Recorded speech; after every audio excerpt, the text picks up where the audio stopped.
we're doing is we take the otoscope that you were looking through with the little light.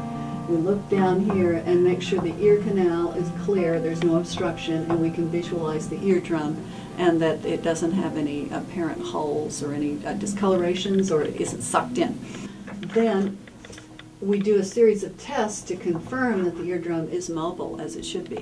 That establishes this portion of the auditory system is working properly. The next thing we look at is the little bones that connect the eardrum to the inner ear that generally tend to think of as the anvil and the stirrup. We have Latin words for them, but basically what they're doing is they're vibrating when this eardrum is vibrated by sound. If they don't move appropriately, then we know that there may be a problem in the middle ear.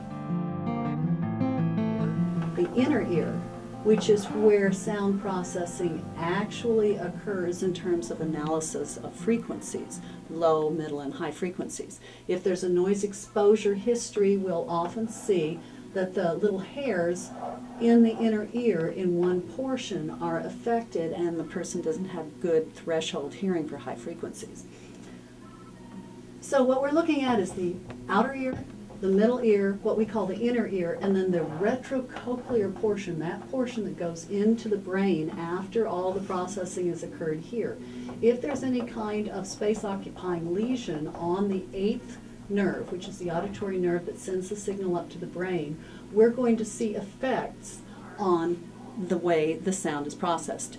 We may see normal thresholds, but speech understanding is very, very deteriorated. We'll see a difference between one ear and the other.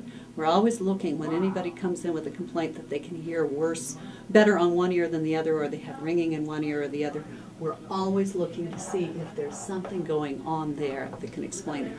And that's what I mean by saying we're going to do the retrocochlear testing as part of what we call site of lesion testing. Right ear hearing is down in the high frequencies. There's a little notch of good hearing here at 6,000 hertz, but in general there's quite an asymmetry between the right ear and the left ear, which is exactly what his complaint consists of. He does have a significant history of noise exposure. Ordinarily you would expect to see the notch going down and then back up, so we don't know if this is associated with noise exposure or not. The next step is going to be acoustic emittance to look at middle ear status and 8th nerve function. The closer you are to 0 decibels, the better your hearing is. Anything between 0 and 20 is considered in the normal range.